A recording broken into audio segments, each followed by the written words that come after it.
Questions on flies? Any one of those patterns. Some guys were tying up some really electric patterns, as you saw from the mouth of that spotted bay bass. It was chartreuse over red with yellow in it. So I go, what fish would eat that? Well, a fish that can see it.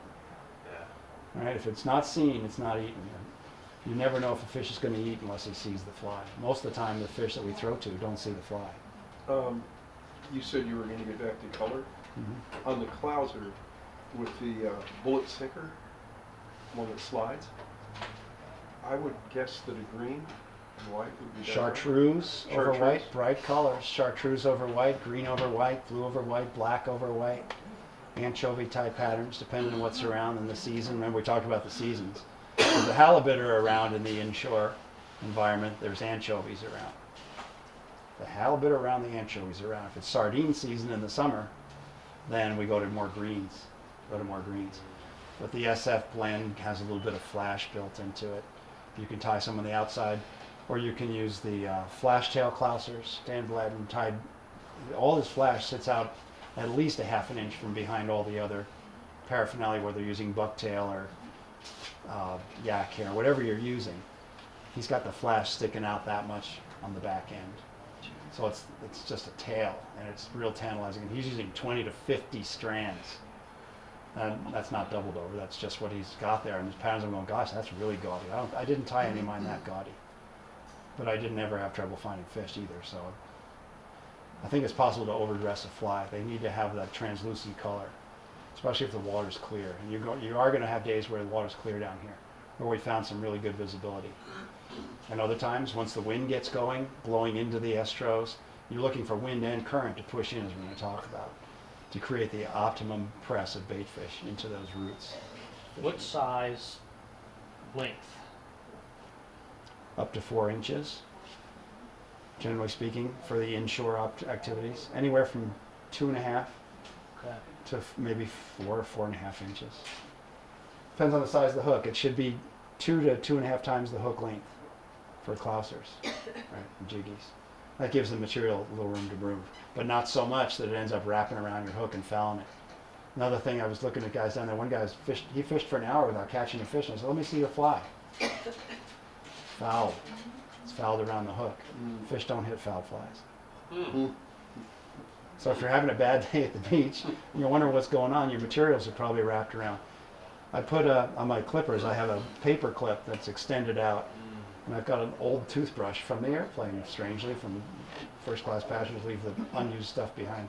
Grab one of those short length toothbrushes. I can brush the stuff out and straighten the fabric periodically, make sure it's running right, check the hook. Do it every once in a while. It's a habit. When you're taking in a bird or a drink of water, it's a good time to do it. And it'll save your day. You fished for an hour with a fouled fly. I wonder why you didn't have any fish. Simple things.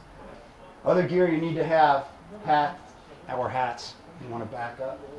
That should cover all your ears and everything too. Make sure you keep that sun off. The sun's a real threat down there. A headlamp is good because the golden hours of fishing in Baja for sure are first light and last light.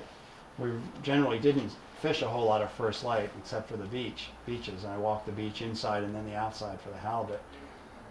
But you need to be able to tie a fly on in the dark. You need to be able to get one on and or find your way home. And not get run over because the guys, and there wasn't a lot of boat traffic, but there was enough of it. And even when we were parked there, some guy wasn't paying attention a couple times, about ran a couple of our guys over. Just got the ponga has a high bow, you can't see it, not paying attention. There's nobody out here. It's my world. Sunglasses, 2 different pairs, browns in the lenses and yellow. Yellow because it's the only color that penetrates the green waters. It's the only color you're going to be able to see anything if you're going to do any of that sight fishing. Right? So I have a spray jacket you need just because you want to be able to get that wind off of you. Especially early in the morning. Generally speaking, you don't need it on all day. But in the evening, or if you're going to start paddling back against the wind and you're coming through the whitecaps and what have you, getting across that channel, right? Then you are going to get wet, so you want to be protected from that so you don't have to worry about that.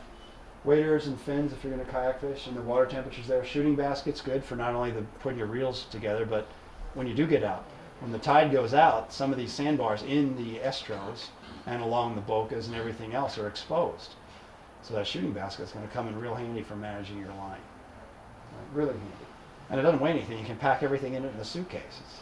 It's senseless not to have it with you.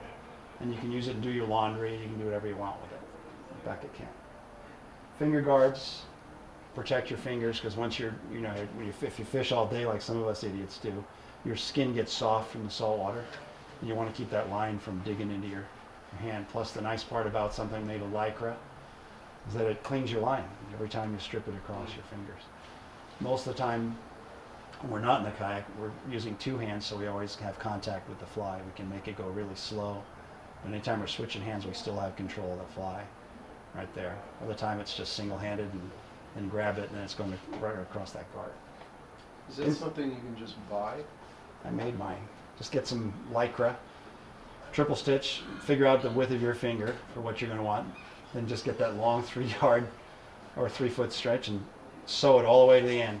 Cut it off in finger lengths, take super glue to where the stitches, keep the stitching to come unraveled, you're good to go.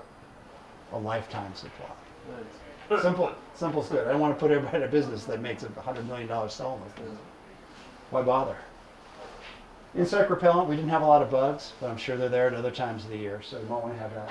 Charts, compass, handheld GPS are critical to knowing your way around. Make your own charts out of Google Earth. And you can identify the spots. I mean, you put that little hand there, you got the coordinates. You can put them in and put them in laminated plastic. You're good to go. You don't need anything else. You know where to fight the fish based on what we're going to show you. Nets, big enough net that it can safely hold the fish while you unhook them. Boga grip for those with the big teeth, really, really important. Especially halibut, especially corvina, right? And a full day of bass fishing, you get bass thumb, where it's painful for a week. It's just because you're always lipping them, just like because you can. But you do that for a full day on a 100 fish, 200 fish day, and you have no thumb left, and you're going to be there a week. So you want to use the boga, and then sometimes you got 2 fish on there. It enables you to deal with one while the other one's still flopping around in the boat. Stainless, if you're going to take any fish out, or you get these stainless steel divers clips. They're like giant safety pins, like the ones you use to put on bass lures and stuff. Much better than the other things that are all over the place. Use those clips. Camera, gotta have a camera. Evidence, because you're gonna want to relive it. You want to be able to relive it. Fishing the estros, you have to target the specific pockets. It's like bass fishing. There's pockets in the mangroves where you can lay it under the branches. Casting needs to be accurate. Put weed guards on your flies. That way, the mangroves don't generally catch them, but you can flip them gently over the branches and not hang up. Works real good. But you're going to be targeting, use the current to sweep your fly into the fish. On the rising tide, they go into the mangroves. On the ebbing tide, they fall off into the channels, which we'll look at here in a second.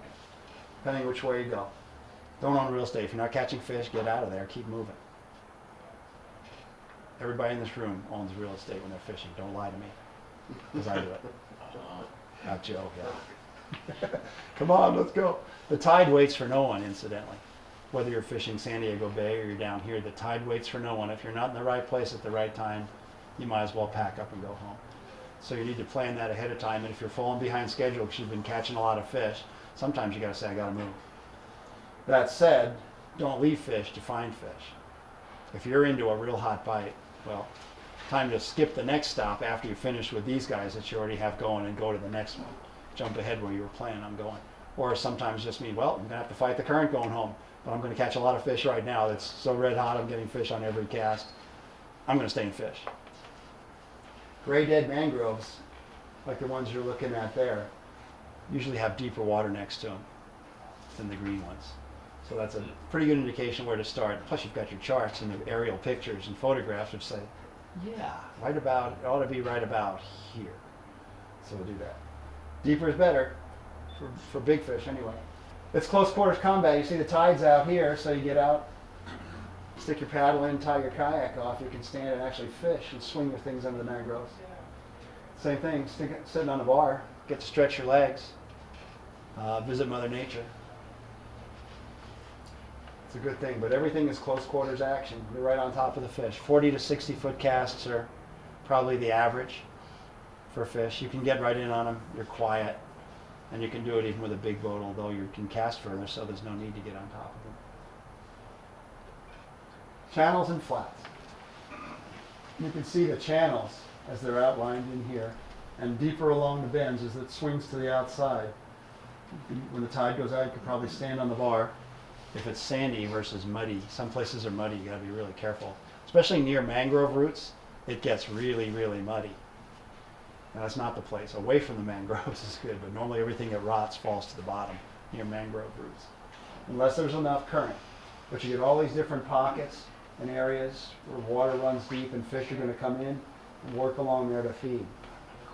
Right? Lots of opportunities. Here in flats, the bonefish are going to be where the water sweeps through. As it comes in here and makes this turn, those bonefish are going to be working this flat, generally into the current, if that's what you're targeting. Spotties are going to sit along the edges where the water where it drops off into the deeper water again. Comes around this corner here, they're going to be loaded up here on the incoming tide, which is actually coming this way. Right? And then they may line the edge of this bar right along the edge if it gets rolling hard enough. They can't handle the flow, so they're going to compress against the edge. Especially if the wind maybe is coming out of the east in this situation. And the current's coming in, it's going to push baitfish right into those trees. The wind and the water combining is always a good place to look for fish. Right? So that's what you're dealing with in there, and that's an overhead Google Earth satellite picture. Did you take maps with you on the water? Yeah. Like these kind of maps? Yeah. So you know where the I've got my little dots. These are my targets for the day. I'm starting someplace out here. I'm going to get to the tide. I want to be here when the tide starts coming in to fish this stretch or wherever it happens to be. I can put a little dot on there once I make that paper printout. And I got a line coming someplace where I don't need to see anything. I've got the geographic coordinates and it's got a code name, X5 or whatever it is. And it's in the handheld GPS. Go to X5. I'm almost there. Oh yeah, everything started looking familiar.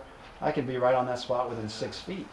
Remember, this was like yesterday, maybe 4 years ago, but it's a starting place where I know that when that water comes in, it's got to swing around that island. It's probably going to take the least resistance, which is to the outside of the turn. Almost always in a river, right? It's going to be deeper on the outside. Yeah. But I'll have all these points that look interesting when I'm doing my homework, and they may not all initially be in the GPS, but if I have time, everything's going to be loaded. So I just got to go decide where I'm going for the day, what time the tides are, and go. Whether you have a boat or a kayak or float tubes, if you're back in the Astros, you can fish in float tubes. They're put in places, camping places. You can identify places if you're going to do it on your own to camp. Have the island all to yourself, especially if your name's Gillian.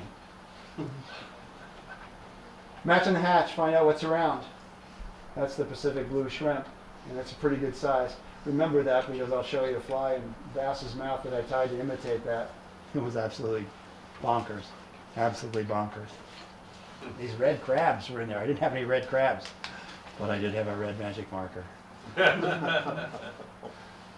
So I just took that red margin tool and you just throw it into the trees, literally throw it into the trees and then just nudge it over the branch and let it plop into the water like it was falling off into the water. It was crazy fun. Absolutely stupid fun. Spotted? Spotties were sitting there, Corvina and grouper and Pargo. I got hung by a pretty good sized Pargo. And a couple of things that broke me off, but they were just watching the crabs. And he saw that one crawl out on the branch, i.e. when I threw it in there. And he's just watching it on that branch. I mean, you could see the silhouette of the fish. Oh, really? Yeah. He was waiting. He was just waiting for that thing. I said, I wonder if he's going to, if I let it dangle and just kind of, put it over the branch and just do this with it, if I can get him to jump out of the water. But you can do that. So see if you can see what the fish are doing by sight, sound, and smell. They pop on shrimp, and shrimp also pop when they're back in there. So you can kind of figure out what's going on.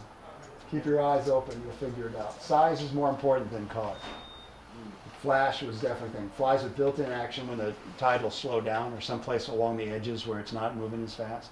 If a fly's made of marabou, it's going to get hit more than one made out of some of these synthetic materials. You may have to use up more flies for that marabou, but it's a good trade-off to have a few of those in your box. Plenty of flash, especially on the spring tides. It's got to be seen, and you can always cut it out.